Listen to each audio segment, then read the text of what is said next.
تو ہمارے بڑے بتا کر گئے، ہمارے آقا و مولا صلی اللہ علیہ وآلہ وسلم مختصر حضور علیہ الصلوۃ والسلام کے دور کے اندر مدینے کے بازار کے اندر مسلمان کی بیٹی کی یہودی نے چادر کھینچ لی، خبر حضور تک پہنچی تو میرے آقا و مولا صلی اللہ علیہ وآلہ وسلم آپ نے یہ نہیں کہا صحابہ جاؤ بدلہ لے کر آؤ، یہ نہیں کہا کہ ہم بیٹھ کر دعا مانگتے ہیں کہ وہ یہودی وہاں برباد ہو جائے، تباہ و برباد ہو جائے۔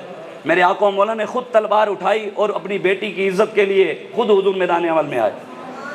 15 دن حضور یہودیوں کے قلعے کا محاصرہ کر کے کھڑے رہے، انہوں نے تلواریں نیزے ہر چیز آ کر حضور کے قدموں میں پھینکی، کہا حضور ہمیں معاف کر دو۔ میرے آقا نے صحابہ کو فرمایا دھکے نکال کر ان کو مدینے سے باہر نکالو، جو ہماری بیٹیوں کو عزت کرنا نہیں جانتے مدینے میں ان کی کوئی ضرورت نہیں۔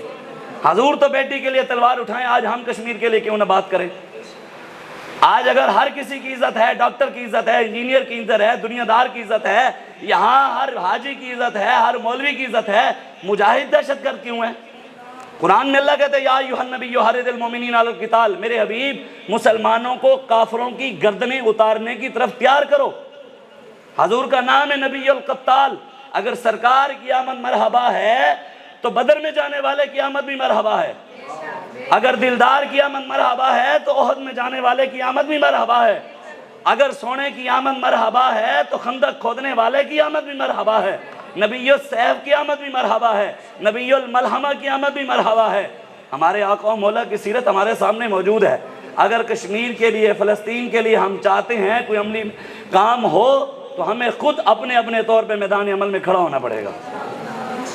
آج یہاں ہماری بیٹیوں کی عزتوں کے ساتھ کیا ہو رہا ہے آپ کے سامنے، یہ تو ایک یونیورسٹی ہے، میں سچی بات کر رہا ہوں۔ ہمارے بہاولپور میں ابھی بھی کچھ نہ کچھ، ہمارے اس بیک ورڈ جنوبی پنجاب کے ایریے میں ابھی پھر بھی کچھ نہ کچھ حیا موجود ہے، ان علاقوں سے اپر پنجاب کے حوالے سے پھر بھی ماں بیٹیوں کے اندر حیا موجود ہے۔ کیوں؟ جب وہ دیہاتی علاقہ زیادہ ہے، اور جتنے دیہاتی لوگ ہیں وہ دین کی طرف زیادہ توجہ رکھتے ہیں، دین کی طرف لگاؤ بھی زیادہ رکھتے ہیں، محبت بھی زیادہ کرتے ہیں، قدر بھی کرتے ہیں۔ ابھی یہ ہماری طرف حیا موجود ہے اور یہ حالت ہے۔ سوچیں ملتان میں تو اس سے بڑی یونیورسٹی ہے، اس کے ساتھ کیا ہوتا ہو۔ علامہ اقبال کہتا ہے نا بیگانہ رہے دین سے اگر مدرسہ زن، ہے عشق و محبت علم و ہنر کے لیے موت۔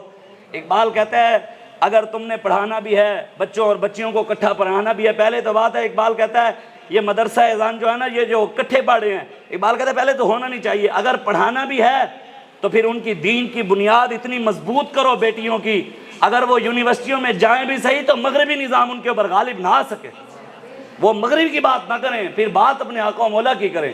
یہ تو ایک ہے، ملتان کی کیا حالت ہو، لاہور کی کیا حالت ہوگی اگر یہاں سے پردے اٹھائے جائیں۔ آپ اسلامی یونیورسٹی اسلام آباد چلے جائیں، وہاں کی کیا حالت ہوگی، جائیں دیکھیں۔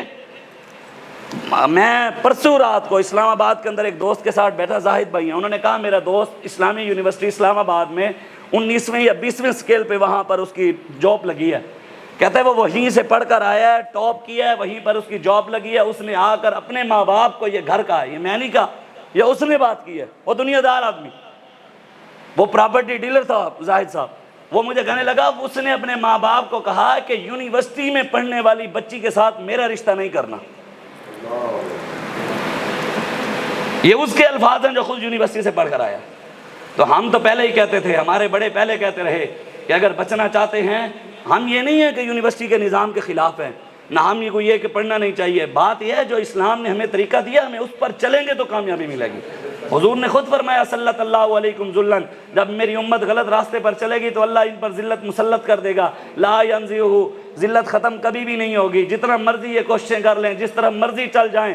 حضور نے فرمایا ذلت اس وقت ختم ہوگی حتی ترجعوا الی دینکم، جب یہ دین کی طرف واپس آئیں گے ذلت ختم ہو جائے گی، آنا دین کی طرف پڑے گا۔ امام حسین نے گھر میں بیٹھ کر دعا نہیں مانگی کہ یا اللہ یزید کو تباہ کر، گھر بیٹھ کر مسجد نبی میں نمازیں نہیں پڑھی، گنبد خضراء پہ بیٹھ کر تویز نہیں دیے، لنگر نہیں کھائے، نذرانے نہیں لیے۔ حسین نے میدان کربلا جا کر اون محمد دے کر، علی اصغر دے کر، ان کا خون دے کر حسین نے دین نہیں بیچا۔ ہم چند ٹکوں کی خاطر دین بیچ کر کہیں کہ ہم حسینی ہیں۔ حسین تو وہاں چلے گئے، اگر حسین کے ہوتے ہوئے مسلمانوں کی بیٹیوں کی عزتیں محفوظ ہوتی تو پھر آج حسینیوں کے ہوتے ہوئے مسلمانوں کی بیٹیوں کی عزتیں محفوظ کیوں نہیں؟ آج کیوں ایک بہن نے پکارا تھا محمد بن قاسم کو، 16 سال 9 ماہ کا جوان، وہاں سے 17 سالہ نوجوان آ گیا مدد کے لیے۔ آج لاکھوں ماں بہنیں ہمیں پکار رہی ہیں کہاں ہے محمد بن قاسم کے بارے میں۔ کہاں ہے صلاح الدین ایوبی کے وارث؟ بس ہمارا یہی ایک بات ہے، ہمیں جب بھی کامیابی ملے گی، انقلاب آئے گا، تبدیلی آئے گی، وہ رسول اللہ کے دین کے ساتھ آئے گی۔ اقبال کہتا ہے فتویٰ ہے شیخ کا یہ زمانہ ہے قلم کا، دنیا میں اب رہی نہیں تلوار کارگر، لیکن جناب شیخ کو یہ معلوم نہیں مسجد میں اب آواز ہے بے سود و بے اثر۔ وہ اشارہ اقبال کا اب کا تھا نا، اس نے کہا اب یہ فتوے دے رہے ہیں کہ اب تلوار کی بات نہ کرو، اب رسول اللہ کے نظام کی بات نہ کرو، جی دین میں سیاست نہیں ہے، اے مولویوں کا کیا کام سیاست سے؟ قرآن میں اللہ نے کہا ہے وَمَن لَّمْ يَحْكُم بِمَا أَنزَلَ اللَّهُ فَأُولَٰئِكَ هُمُ الْكَافِرُونَ۔ میرے حبیب جو ہم نے آپ پر قرآن نازل کیا ہے، جو مسلمان اس کے مطابق حکومت نافذ نہیں کرتا وہ کافر ہے۔ اور جو کہتا ہے دین میں سیاست نہیں ہے تو وہ قرآن کا منکر ہے۔ وعد اللہ الذین آمنوا منکم وعملوا الصالحات لیستخلفنہم فی الارض کما استخلف الذین من قبلہم۔ جب دین کے پاس طاقت ہوگی نا، محمد عربی کے غلاموں پر بیٹھے ہوں گے، پھر کشمیر کی بچیاں بھی بچ جائیں گی، پھر فلسطین کی بچیاں بھی بچ جائیں گی۔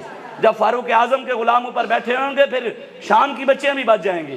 لیکن پہلے اوپر حضور کا نظام بٹھانا پڑے گا، پہلے حضور کا نظام قرآن کے مطابق فیصلے کرنے پڑیں گے۔ اگر قرآن کی طرف نہیں آئیں گے، پہلے بھی ذلیل ہو رہے ہیں اور بھی ذلیل ہوتے رہیں گے۔ اللہ نے قرآن میں کہا وعد اللہ الذین، قرآن کا حکم حضور کے دور تک تھا، صحابہ کے دور تک تھا، یا قرآن کا حکم قیامت تک ہے؟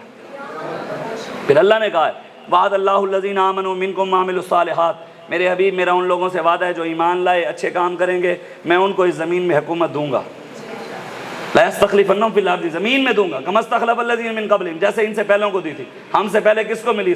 صدیق اکبر کو، فاروق اعظم کو، عثمان غنی کو، مولا علی کو۔ تو انشاءاللہ اگر ہم مخلص رہے، ہم نے دو نمبری نہ کی، انشاءاللہ رسول اللہ کا دین آئے گا۔